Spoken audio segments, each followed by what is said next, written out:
वहीं संसद में कल पेश होने वाले वक्फ विधेयक को लेकर जहां एक ओर विपक्ष विरोध जता रहा है, तो वहीं दूसरी ओर बीजेपी दावा कर रही है कि ये विधेयक पूर्ण बहुमत के साथ पास होगा। इसी विधेयक को लेकर बीजेपी सांसद धर्मवीर से बातचीत की हमारे असिस्टेंट एडिटर अदनान कांडपाल ने। वक्फ बिल कल संसद में पेश होने जा रहा है। उससे पहले हमारे साथ बात करने के लिए मौजूद हैं हरियाणा से भारतीय जनता पार्टी के सांसद धर्मवीर सिंह। उनसे बात करते हैं। सर, वक्फ बिल को लेकर जबरदस्त विरोध हो रहा है।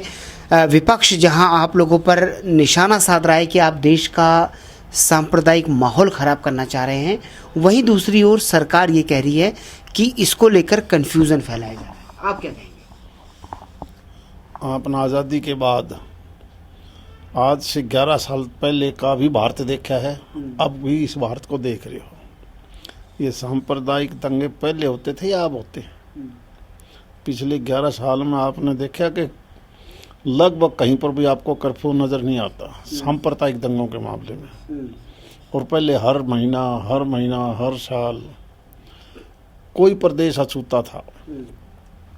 लेकिन भारतीय जनता पार्टी की सरकार बनने के बाद मोदी जी ने जब से देश को संभाला है, उन छोटी छोटी बातों को, जहाँ दंगे होते थे, जिस बात को लेकर विरोध होता था, कानूनी तौर पर अमेंडमेंट करके नए बिल ले आके उन चीज़ों को हम मुख्य धारा में जोड़ रहे हैं। धारा 370 के बारे में भी ये लोग यही कहते थे, हमेशा कहते रहे। मुझे लगता है ये बाहर आके मीडिया के अंदर इस प्रकार की बातें करते हैं।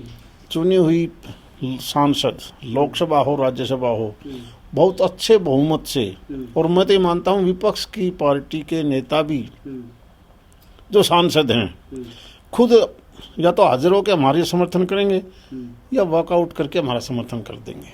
अच्छा, आज जिस तरीके से किरण रिजिजू साहब ने सदन में कई सारी बातें क्लियर की, उन्होंने कहा कि बड़े व्यापक स्तर पर जो है एक तरह से कंसल्टेशन किया गया है। खुद उन्होंने कहा कि खुद मुस्लिम ये चाहते हैं कि इसमें कई तरह के सुधार होने चाहिए। फिर अगर सब कुछ सही है तो विरोध किस बात का है? और उन्होंने तो केवल अपनी राजनीति करनी है, केवल अपनी राजनीति। ज्वाइंट पार्लियामेंट्री कमेटी बनी, सारी चर्चा हुई, रिपोर्ट पेश कर दी लोकसभा में। कल वो बिल आएगा, बिल आने के बाद खुले तौर पर चर्चा में हिस्सा लो। जिसने लेना है वो अपनी क्या अमेंडमेंट चाहते हैं, क्या सुझाव देना चाहते हैं, वो दो। लेकिन सरकार ने बहुत सोच समझ के, और जो चीज़ें बिल से पहले ज्वाइंट पार्लियामेंट कमेटी में आली हों, इससे बड़ी बात नहीं हो सकती। वो भी एक सब कमेटी होती है लोकसभा की, सभी पार्टी के सदस्य होते हैं। हम सुधार की तरफ बढ़ रहे हैं, सुधार की तरफ। और हमारा मकसद है कि देश का हर जनमानस एक आगे चलकर जो बुराइयां हैं उनको ख़त्म करके हम आगे कैसे बढ़े, इसीलिए आप जनता ने इन लोगों को पार्लियामेंट में भेजा है। ओवैसी साहब का बयान आया है, वो कह रहे हैं कि ये वक्फ संशोधन बिल नहीं है बल्कि वक्फ बर्बाद बिल है।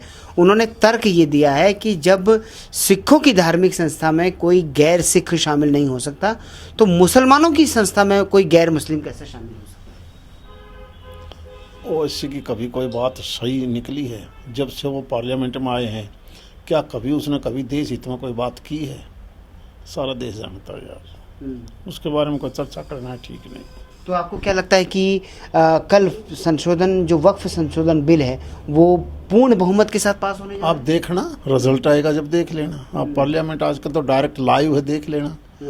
केवल पूर्ण बहुमत नहीं बल्कि बहुत अच्छे बहुमत से सांसद इसका इस देश के हित में समर्थन करेंगे।